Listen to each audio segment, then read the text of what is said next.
காலத்தை காப்பிக்கு எங்க வீட்டுல இட்லி கேட்டீங்களா? இறைச்சியோ கடலை கறி எனக்கு இருந்தாதான் இட்லி அவிச்சு தோணும். அதனாலதான் இன்னும் இட்லி அவிச்சேன். இங்க பாருங்க, ஒரு ஸ்டெப் அவிச்சாச்சு. அப்படி நல்லா சாஃப்டா இருக்கு பத்தியலா. அடுத்த தட்டு வச்சிருந்திருக்கேன்.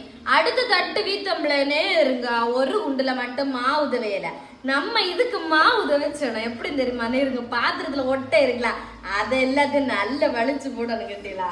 அப்ப நமக்கு இதுலயும் மாவு வரும் பத்தியலா.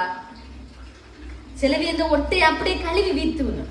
ஆனா அதே நம்ம கை வச்சு வலிச்சாலே ஒரு கரண்டி மாவு கிட்டும். அதே போலதான் இன்னும் ஒரு கரண்டி மாவு வச்சு அப்ப எல்லா குண்டையும் நிறுத்தியாச்சு பத்தியலா. அப்ப நமக்கு எல்லாத்துலயும் இட்லி. இந்த இட்லி தின்னைக்கு சாப்பிட்டா சூப்பரா இருக்கும் கேட்டீங்களா. இனி இந்த இட்லி குண்டாயில வைப்போம். அடுத்து இந்த மாவு வீத்தி வச்சிருக்கு. இது வரைக்கும் அவுச்சனாலதான் இந்த இடத்துல இந்த மாதிரி இருக்கு கேட்டீங்களா.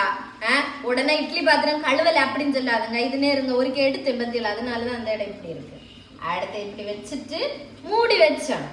அப்ப இன்னும் எங்க வீட்டுல காப்பிக்கு இட்லி. ஞாயிற்றுக்கிழமை ஏதாச்சும் ஸ்பெஷல வச்சோம்லாடே, அதனாலதான் இன்னும் இட்லி வச்சிருக்கு. உடனே சொல்லுவோம், இவளுக்கு மட்டும் தான் இட்லி அவிச்சு தெரியும், எங்களுக்கு தெரியாதவனு. எல்லாரும் இட்லி அவிச்சு தெரியும். ஆனா என்ன வச்சது மாட்டேன். ஏன் தெரியுமா? இந்த இட்லி பாத்திரம் எல்லாம் கழுவணும் பத்தியல, அத ஒரு தலையரிச்ச வேலை.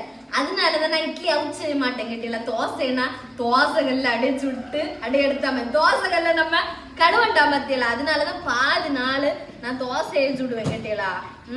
இப்படி உங்களுக்கு எல்லாம் என்ன வந்திருக்கா? நான் அப்படிதான் வித்தியாசமா யோசிப்பேன். அதனால என்ன நம்ம என்ன இப்படி இருக்கு கேட்டீங்களா. சரி, மாவெல்லாம் வீத்தியாச்சு. இனி இதை அடுப்புல வச்சோன்னு கேட்டீங்களா. காப்பி எல்லாம் குடிச்சிலா? உங்க வீட்டுல என்ன காலத்தை என்ன காப்பின்னு அது ஒண்ணு மறக்காத கமெண்ட்ல சொல்லுங்க. சரியா? பாய்.